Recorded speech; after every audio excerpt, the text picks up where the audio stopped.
welcome back to another fun and exciting lesson in pre-calculus. This is Mr. Bean, and we're going to today talk about polynomial division and factor theorem. But I want to point out first why even if you were working as a Walmart person who puts signs up in Walmart, you still got to know some mathematics. If you don't know what I'm talking about, take a look at this sign and you'll see I think this is pretty funny stuff. In today's lesson, we're going to start off with long division. Remember this crazy stuff from fourth grade where you did long division? We're going to do it now, but instead of with just numbers, we're going to throw in some variables.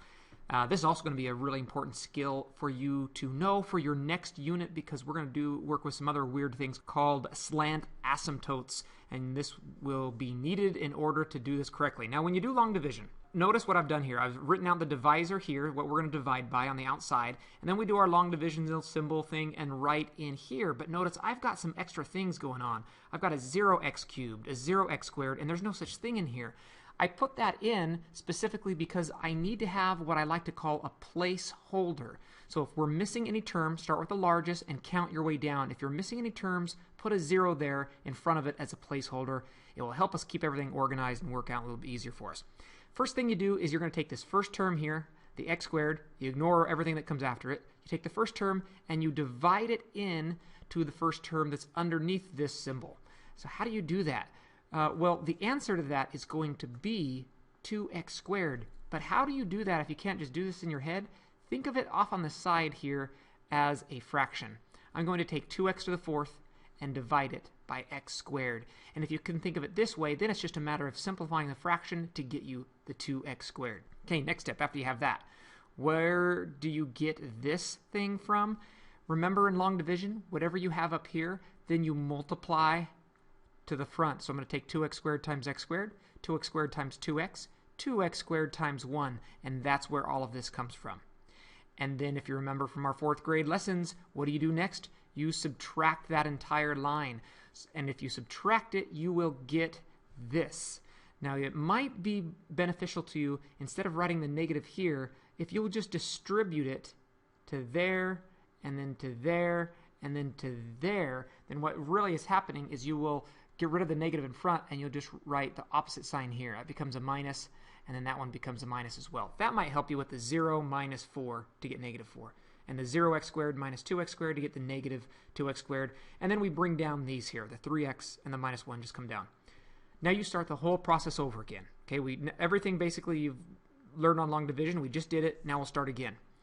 X squared here is going to go into negative 4x cubed. So it means this. Negative 4x cubed is going to be divided by x squared.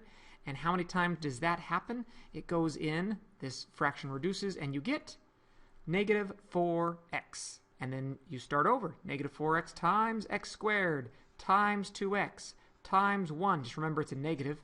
That will lead us to this thing here. If these terms are the same thing, then you know you did it right. Next step, subtract that entire line. If it helps, distribute the negative, and then you'll get this. And I know I'm going fast, and I apologize. This one can take kind of a while. So pause if I'm going too fast for you, and really you need to write small. I know I didn't give you much room on the notes, but that's because I'm trying to fit all the notes onto 2 pages. Next, what do we do here? We're going to go x squared is going into the 6x squared, and when that reduces, it basically those cancel, and you just get 6. So now we have plus 6. And then you multiply the 6 out again to the front, distribute it to those 3 things, write it out here, and you get 6x squared plus 12x plus 6.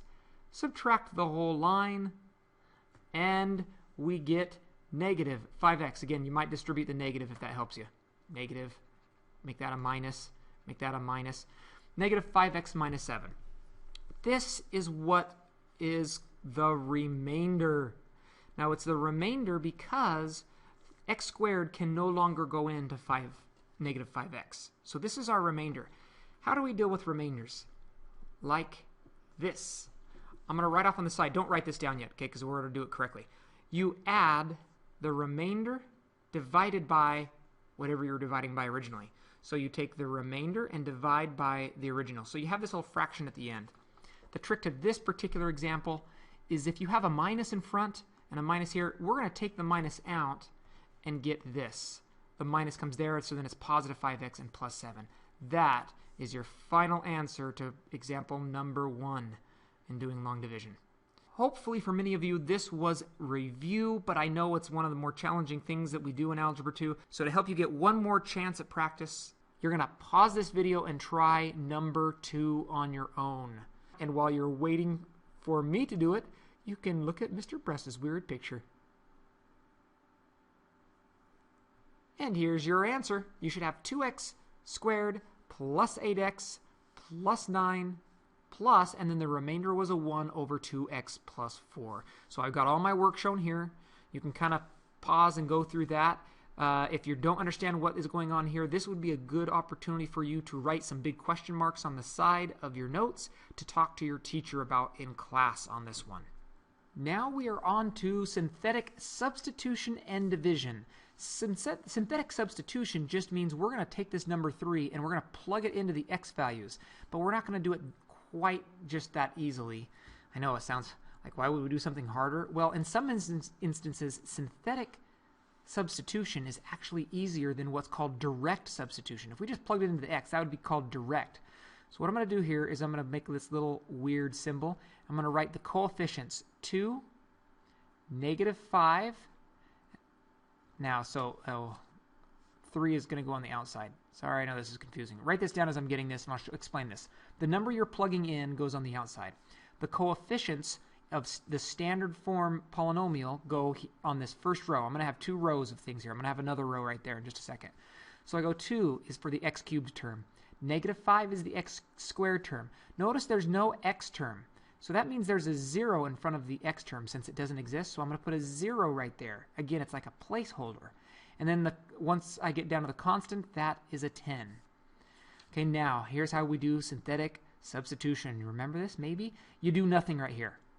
You just bring the 2 straight down. Now what goes here?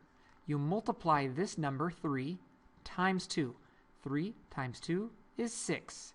And then you add straight down. -5 plus 6 is 1. And now you do it again. 3 times 1 is 3. And then you add straight down. 0 plus 3 is 3. And you do it again. 3 times 3 is 9. And then you add straight down and you get 19. This is your answer. F of 3 equals 19. So you could also plug a 3 in, do 3 cubed times 2 minus 5 times 3 squared plus 10, and you'd also get 19. It works both ways. So now you're going to try the same thing with number 4. Don't forget to have your placeholders where you need them. Notice there's an x squared missing and a constant missing, so put the zeros in there. And while you're working on number 4, you can be accompanied by Mr. Sullivan's weird face right there. And your answer to number 4 is -82. So you can follow along here. You should have had a 0 in both of them, and you can follow along to see how I did this. Just always remember it's adding down the columns here, and you're taking the -2 and multiplying it. Okay, whatever you're plugging into the x, that goes there. Kind of a cool way of doing substitution. Now, what about synthetic division? Notice I'm talking about division here, not synthetic substitution. When can we use it? When we are dividing by a linear, this is kind of weird here, linear binomial. That was really sloppy. I probably should have typed that. Whoa, it's getting worse. Binomial. Okay, what in the world is a linear binomial? It's 2 terms, and it's just the exponent is the variable is only being raised to the number 1. N is to the first power. Over here, x is to the first power. That's when you can use synthetic division. Now, there is a trick when there's a coefficient, but we'll talk about that in a minute. Let's do the easy one first. So what in the world do? We are going to make our weird little L. So again, this is different than substitution. This is division. You write out your placeholders here for the 2, -10. There's no n squared term, so we're going to put a 0. And then we go to the n, which is 30, and then 28. Now, what do we put on the outside here? You don't put down a -3. You're dividing by the factor of n minus 3. And so the trick to this is you put the opposite of whatever that number is on the outside for synthetic division. And then we do what we just did for synthetic substitution. Same process. 2 comes down. 2 times 3 is 6. Add that right there together in the column, you get -4. 3 times -4 is negative 12. Add that up, negative 12. 3 times negative 12, 24, negative 36. Add the column, negative 6. Then we go 3 times negative 18. Negative 6 is negative 18. Add that column, and you get 10. Now, here's what's weird here. This is important. This right there, that is the remainder. Use a different color here. That's the remainder right there, okay? So, what did we do? We started with an n to the fourth. We divided by an n, so now our answer is going to be to the cubed, to the third power. It went from fourth power to third power because we divided by n. So 2 n to the third minus 4 n squared minus 12 n. See, we're just counting down in standard form. Minus 6 is the constant with the remainder of 10. So we say plus, the remainder is 10, so it's 10 over n minus 3. That is synthetic division. Going on to number 6. I'm not having you pause this one because this is a little tricky. Let's go ahead and set up our synthetic division stuff here. And we're going to put the coefficients to -5 and -12 right there. Which, by the way, if you saw the problem change while you're watching the video, that's because I just realized I had the wrong one up here. So I just switched it out. So this is the right one that should match your notes now. This is what we do here on the outside. If you could make whatever you're dividing by, in this case 2x plus 3, if you set that equal to 0 and solved it, you'd get -3 halves. That's actually what you put on the outside of this weird little L-shaped thing. See back over here? Whatever would make this become a 0, it's a 3. So it's actually called the 0. So whatever would make it a 0 goes out here. Okay, so let's do this. 2 comes down. You get a 2. Now, here's what we do next. You're going to multiply it by -3 halves. What I would do is divide by 2 first, multiply by -3. So take 2, divide by 2, you get 1. Times it by -3, you get -3. Add straight down, -8. Okay, now let's do it again. Divide by 2, you get -4. Multiply to -3, you get a +12. Let me do that again. -8 divided by 2, and then times it by -3. Okay, and then you add that straight down and get 0. So, hey, this is nice because the remainder is a 0. There's no remainder, so that's great news. And so then we go straight to our answer. It was an x squared. Now I'm going to show you this because, watch, this is what's going to be wrong. So we go 2x, because we go down one level, minus 8. So the trick to this is, when you have a weird fraction, synthetic division only works if you take your answer and then you have, and then you have to divide your answer by whatever that leading coefficient was. I know this is really weird, but that's the only way synthetic division works when you have a number in front. You have to divide by that number. So my final answer then is x minus 4 with no remainder. That is the answer to this. Okay, I know that seems a little bit weird, but that's how it's got to work when you're doing synthetic division. So, or you could do long division if you don't want to do synthetic division on one like this. Okay, next part of our notes is the remainder theorem and the factor theorem. This is actually kind of, could be kind of common sense. And sometimes we make this harder than it needs to be, but just stay with me here. Think through this. If we have a polynomial that's being divided by x minus k, okay, we're just thinking this is just some number, okay, whatever that is. K is some constant. Then the remainder, we'll call it r, the remainder is going to be r equals f of k if you plugged in that number.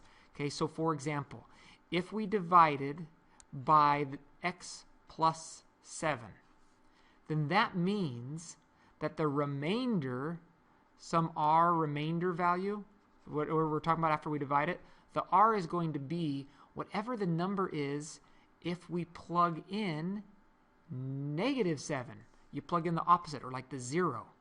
Okay, kind of crazy. That is the remainder theorem. That whatever the remainder would be is the same as if you plugged in -7, plugged in the 0. Okay, now the factor theorem.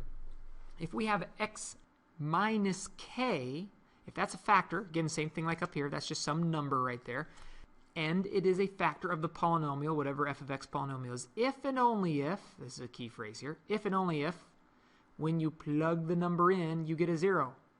Okay, so in other words, if you get a factor and there's no remainder, if you substitute it in and you get a 0 value, then it is a factor. Here, watch. Think of it like this. If I have 12 and I divide by 4 and you get 3, what's the remainder? The remainder is 0.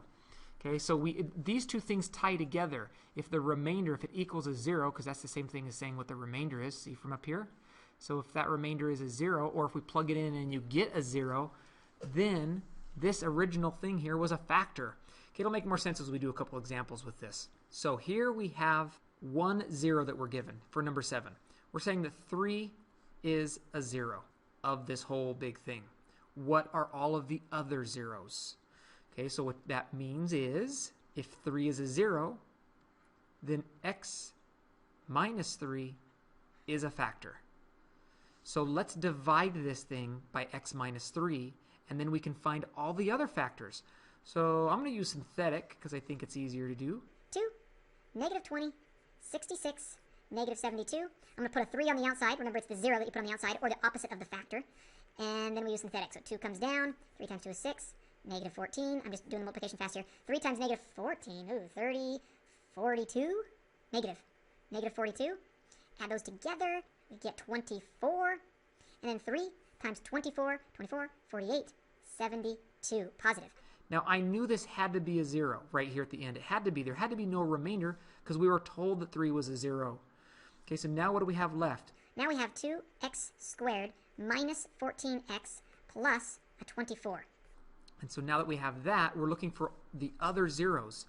So if I can find all of the factors, then I will know what all of the zeros are. So let's factor this out. You're going to get 2 times x squared. Sorry about the space on your notes. You might need to be writing pretty small here. Plus 12. And then, so 2, and then we're going to factor this. X in front of both. Multiply to 12, a positive 12, and add to a negative 7. That is going to be 3 and 4. So what does that tell us? It tells us that this factored there, and we also took out an x minus 3. So I'm going to throw on that other extra factor, the x minus 3, from the beginning. So what are our zeros? All of the zeros are 3 is a 0, which we had already. We have another 3, so we're doing a 3 2 times. So we have 3 is a 0, and the number 4 is a 0. So we only have the two zeros, 3 and 4, but 3 was listed twice. Now I'm bringing that up now. Can I help us with something else later in the lesson? How many zeros were there?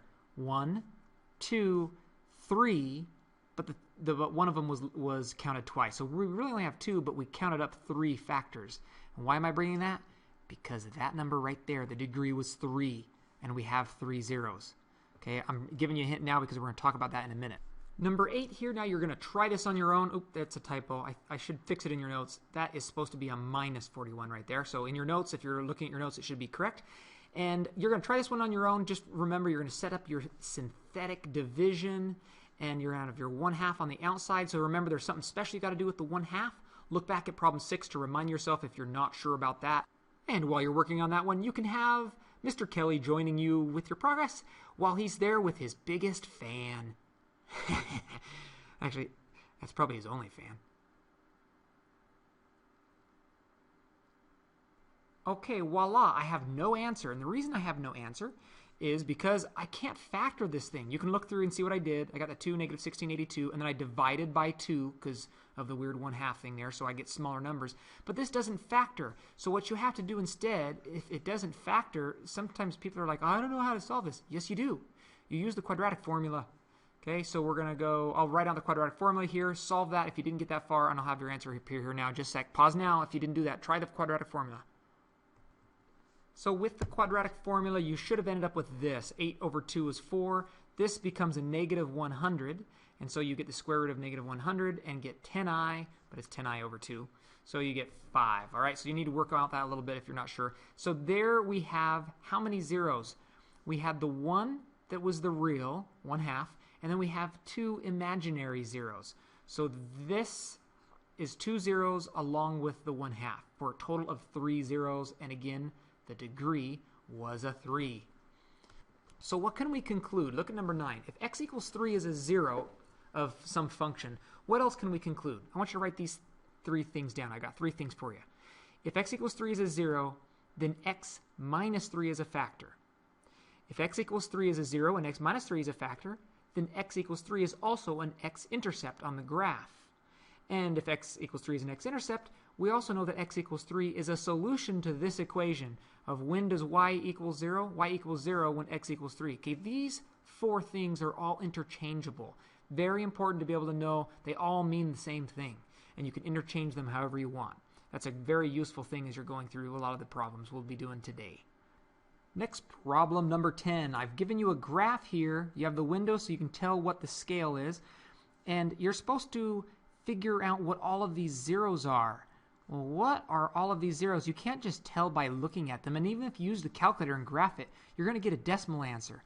And the key word here is exact. For example, maybe one of them is the square root of 37. Maybe that's one of these roots. It's not, but what if it is? A calculator is not going to give you that exact. It's going to give you a decimal approximation.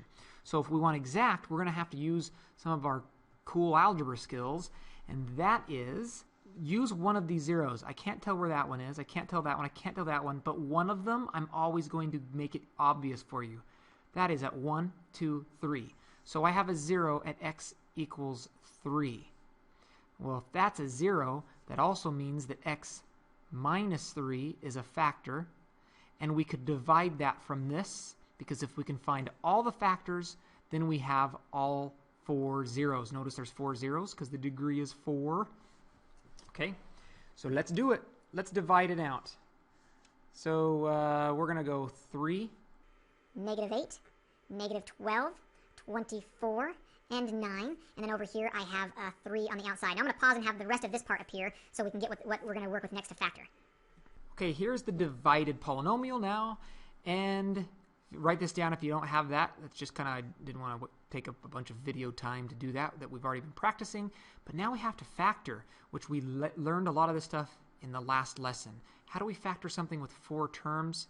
Try factor by grouping. So let's see what these first two have in common. We've got an x squared that we could pull out and make this a 3 plus 1. 3x plus 1. And then here I can pull out a -3. And what am I left with? X plus 1. Perfect. Whoops. 1. Perfect.